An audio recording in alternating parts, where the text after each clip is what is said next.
Have you ever noticed how the first $10,000 feels like climbing Mount Everest, but somehow the next 20 comes faster than you expected? Well, buckle up, because what happens after 30,000 is about to completely rewrite everything you thought you knew about money and freedom. Most people think wealth building is linear, and save a dollar, get a dollar closer to your goals. Hit 10,000, you're 10% of the way to 100,000, hit 20, you're 20% there. Simple math, right? Wrong. Dead wrong. And this kind of thinking is exactly why most people never escape the hamster wheel of trading time for money. My name is Nick, and I spend an embarrassing amount of time thinking about money psychology and why some people break free from financial stress while others stay trapped forever. If you're someone who actually wants to understand how real wealth building works instead of just hoping everything magically works out, make sure to hit that subscribe button and give this video a thumbs up if it ends up changing how you think about your financial future.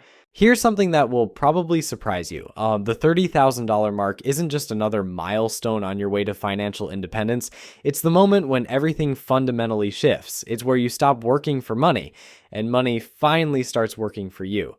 It's where safety transforms into systems, where protection becomes leverage, and where your entire relationship with wealth changes forever. You thought 10,000 made you feel safe, 20,000 made you feel in control, but 30,000? That's when everything starts moving on its own. And most people have absolutely no idea this transformation is coming. Let me paint you a picture of what most people's financial journey actually looks like. At $5,000 saved, you're still checking your bank account every morning with that little knot in your stomach. Will there be enough to cover rent this month? What if the car breaks down? What if something unexpected happens? You're living in survival mode, and every financial decision feels like it could make or break your entire future. Hit 10,000 and something interesting happens. That knot in your stomach loosens just a bit. You start sleeping better at night. You can handle a minor emergency without going into debt. You've built what financial experts call a basic emergency fund, and for the first time in maybe years, you can breathe a little easier. This is the safety milestone. It's important, but it's just the beginning. 20,000 feels different. Now you're not just surviving, you're starting to think strategically. You can weather bigger storms. Maybe you can finally quit that toxic job if something better comes along. You start thinking about investments, maybe contributing to a retirement account. You've moved from survival mode to growth mode. This is where most people feel like they've finally got their act together financially. But here's where things get really interesting. Most people assume 30,000 is just 10,000 more of the same feeling. A little more security, a little more breathing room, maybe the ability to take a slightly nicer vacation. They couldn't be more wrong. $30,000 represents a fundamental shift in the physics of wealth building.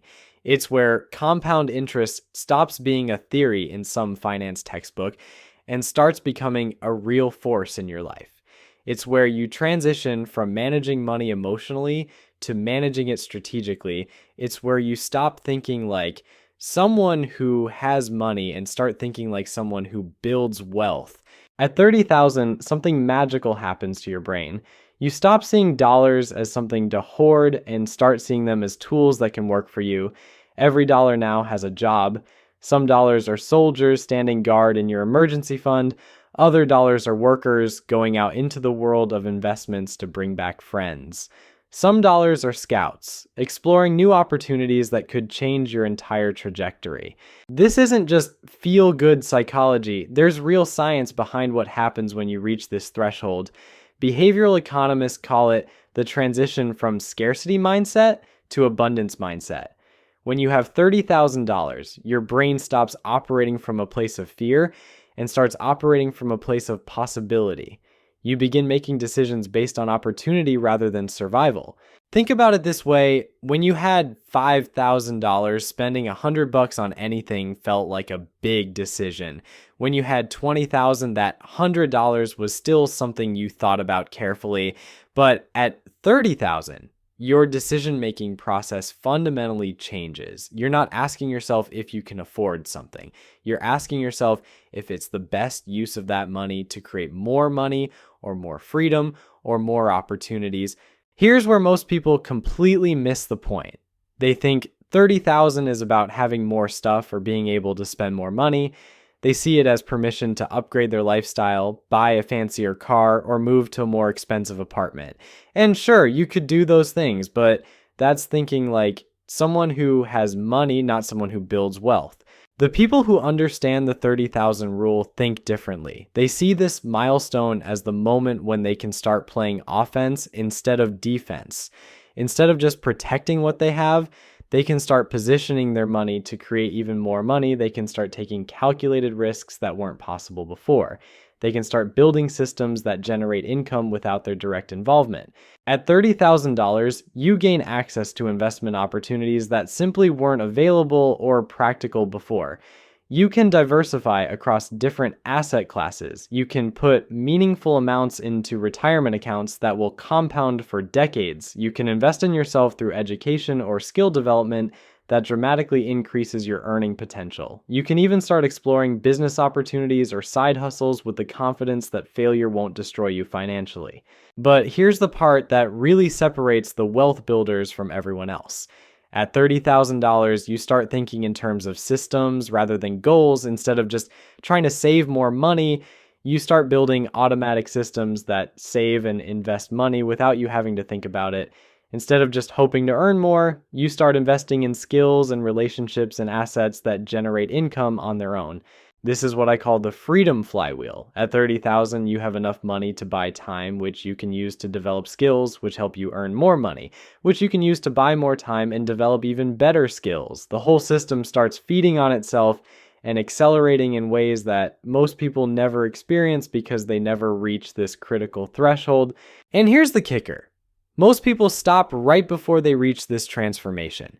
They get to 20 or 25,000 and think they've made it. They get comfortable, they stop learning, stop taking risks, stop pushing themselves to grow. Comfort kills ambition, and they plateau right before the most exciting part of their wealth building journey begins. The $30,000 rule isn't about luxury, it's about leverage. It's about creating a life where time, choice, and freedom compound faster than money ever could. It's about transitioning from someone who works for money to someone who has money working for them. And once you understand this principle, everything about your financial future changes forever. Look, I need to tell you something that most financial gurus won't admit. They love talking about that magical $100,000 milestone, but they're missing the real story. Because here's what actually happens at 30,000 that nobody talks about. You don't just gain more money. You gain something far more valuable. You gain the ability to say no. Think about your last job interview. If you had $300 in your bank account, you probably would have taken whatever they offered, right? Maybe even thanked them for the opportunity. But when you're sitting on $30,000, something shifts. You start asking different questions. What's the growth potential here? What's the company culture like? Do I actually want to spend 40 hours a week with these people? You're not desperate anymore, and desperation is expensive. This is what I call the no power. It's the most underrated superpower in personal finance, and it kicks in hard at the 30,000 mark. You can say no to that manipulative boss who's been making your life miserable. You can say no to that side hustle that pays well but makes you want to throw your laptop out the window. You can say no to investments that feel sketchy, relationships that drain your energy, and opportunities that look good on paper but feel wrong in your guts. But here's where it gets really interesting. Once you have the power to say no, you suddenly become much better at saying yes to the right things. It's like having a superpower that works in reverse. The more you can afford to walk away from something, the more likely you are to find something worth staying for. At $30,000, you start making what I call strategic decisions instead of survival decisions. When your car breaks down, you're not frantically calling everyone you know to borrow money or putting it on a credit card at 20% interest. You calmly evaluate your options. Fix this car or replace it. If you replace it, what makes the most sense financially long term? You're thinking like an investor, not like someone who's drowning. And here's something weird that happens that nobody warns you about. Your friends and family start treating you differently, not necessarily better or worse, but definitely differently. Some people will start asking you for money advice, which is flattering until you realize they want the results without doing any of the work. Others might get a little weird about money around you, like they're embarrassed about their own situation or resentful of yours. Here's my advice.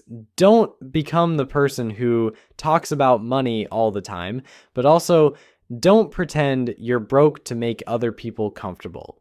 You worked for this milestone, and the skills you developed getting here are exactly the skills you need to keep growing. Speaking of growing, let's talk about what most people get completely wrong at this stage. They think 30,000 is their finish line instead of their starting line. They finally feel secure, so they ease up. They stop learning about money, stop looking for ways to optimize their situation, stop taking calculated risks. This is the plateau trap, and it's where good savers go to die financially. The people who break through this plateau understand something crucial. 30,000 isn't about arriving somewhere. It's about positioning yourself for what comes next. It's like reaching base camp on Mount Everest. You're not at the summit yet, but you're finally in position to make a real attempt. This is where you start thinking in systems instead of goals. Instead of just trying to save more money, you build automatic systems that save and invest money without you having to think about it. Instead of just hoping to earn more, you start developing skills and relationships and assets that generate income, whether you're working or sleeping or binge watching Netflix. Here's a perfect example. When you had $10,000, buying a $1,000 course on digital marketing or web design felt impossible. When you had $20,000, it felt risky. But at $30,000, you start asking different questions. Will this skill increase my earning potential by more than $1,000? If the answer is yes, it's not an expense anymore. It's an investment. This shift in thinking is what separates people who build wealth from people who just accumulate money. Money accumulators hoard their cash because they're afraid of losing it. Wealth builders deploy their cash strategically because they understand that the biggest risk isn't losing money. The biggest risk is wasting opportunity. At $30,000, you can start taking advantage of opportunities that most people can't even see, let alone afford. Maybe it's investing in a friend's business that you believe in. Maybe it's moving to a city with better career prospects. Maybe it's quitting your job to start that business you've been talking about for years. Maybe it's going back to school or getting a certification that could double your income. The key is that you're not making these decisions from desperation anymore. You're making them from strength. And decisions made from strength tend to work out a lot better than decisions made from fear. But here's the part that really blows people's minds. At $30,000, you start thinking about money completely differently. Instead of seeing dollars as something to spend or save, you start seeing them as employees. Some of your dollar employees work in your emergency fund, standing guard against unexpected problems. Other dollar employees work in your investment accounts, going out into the world to recruit more dollars to join your team. This isn't just some cute metaphor. This is literally how wealthy people think about money. Every dollar should have a job, and every dollar should be working toward making your life better, easier, or more free. When you start thinking this way, spending money randomly starts feeling weird, like sending your employees home early for no reason. And here's something that happens at $30,000 that catches most people completely off guard. You start valuing time more than money, not in some philosophical way, but in a practical mathematical way. If you can make $50 an hour at your job, then spending 2 hours researching the cheapest possible option to save $20 doesn't make sense anymore. Your time is worth more than that. This sounds obvious, but most people never make this mental shift. They'll spend hours hunting for the best deal on something that costs $50, not realizing they could have earned more money in that same time and still come out ahead. At $30,000, you start optimizing for time and convenience, not just for the lowest price. The investment opportunities that become available at $30,000 aren't just about having more money to invest. They're about having enough money to take meaningful positions in different asset classes. You can put $5,000 in a retirement account, $5,000 in index funds, $5,000 in individual stocks you believe in, and still have $15,000 left for emergencies and opportunities. This diversification isn't just about spreading risk, it's about spreading learning. When you own stocks, you start paying attention to business news differently. When you contribute to retirement accounts, you start understanding tax strategies. When you have multiple income streams, you start thinking like an entrepreneur, even if you still have a day job. All of this learning compounds over time, making you better at spotting opportunities, avoiding mistakes, and maximizing the money you already have. The person who reaches $30,000 isn't just wealthier than they were before. They're smarter, more confident, and more strategic about everything related to money and career and life choices. But here's the thing that makes all of this possible in the first place. Reaching $30,000 proves to yourself that you can delay gratification on a meaningful scale. You've demonstrated that you can consistently choose long-term benefit over short-term pleasure. You've shown that you can stick to a plan even when it's boring or difficult, or when everyone around you is spending money you're choosing to save. This self-trust is incredibly powerful, and it extends far beyond money.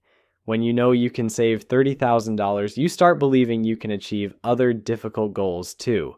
Maybe you can get in shape, maybe you can learn a new skill, maybe you can start that business or write that book or move to that city you've always dreamed about. The confidence that comes from hitting this milestone creates what psychologists call a positive feedback loop. Success breeds confidence, which leads to better decisions, which creates more success. It's like a snowball rolling downhill, gaining momentum and size with every turn. And the beautiful thing is, once this momentum kicks in, it becomes almost impossible to stop. The habits and mindset that got you to 30,000 are the same habits and mindset that will get you to 100,000, then to 1,000,000, then to whatever level of wealth and freedom you decide you want to achieve. The hardest part about reaching $30,000 isn't the saving itself. It's resisting the urge to immediately blow it on something that makes you feel rich instead of something that makes you actually wealthy. And trust me, the temptation is real. Your brain starts whispering sweet little lies like you deserve that new car, or you've earned a vacation to Europe, or maybe it's time to finally get that kitchen renovation. Here's the thing. Your brain doesn't tell you in those moments. Every dollar you spend trying to look wealthy is a dollar that can't work to make you actually wealthy. And at $30,000, those dollars are finally ready to roll up their sleeves and get to work. Let me give you a perfect example of what I mean. Your friend Sarah hits $30,000 and immediately puts 20 of it toward a down payment on a luxury car. Now she's got a shiny BMW in the driveway and monthly payments that eat up half her disposable income. Meanwhile, your friend Jake hits $30,000 and puts 20 of it into a diversified investment portfolio. 5 years later, Sarah's car is worth maybe $12,000, while Jake's investments are worth over $35,000. Same starting point, completely different outcomes. The difference isn't intelligence or luck. It's understanding that $30,000 isn't about what you can buy today.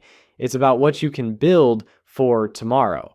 And here's where most people completely lose the plot. They think building wealth means living like a hermit, eating ramen noodles, and never enjoying anything. That's not wealth building. That's self-punishment with a savings account. The real secret is learning to spend money on things that pay you back, either in dollars or in time or in opportunities. At $30,000, you can start making investments that seemed impossible before. Maybe you spend $3,000 on a professional certification that doubles your hourly rate. Maybe you invest $5,000 in a friend's food truck that pays you back $200 a month for the next 10 years. Maybe you put $10,000 into index funds and forget about it for the next 2 decades. The point is, $30,000 isn't your destination, it's your launching pad. It's the moment when you stop being someone who saves money and start being someone who builds wealth. It's when you realize that the real game isn't about accumulating dollars in a bank account. The real game is about creating systems that generate freedom, opportunities, and choices that most people can't even imagine. So if you're sitting there with $15,000 or $20,000 thinking you're almost done, think again. The most exciting part of your financial journey is just getting started. And if you're nowhere near $30,000 yet, don't get discouraged.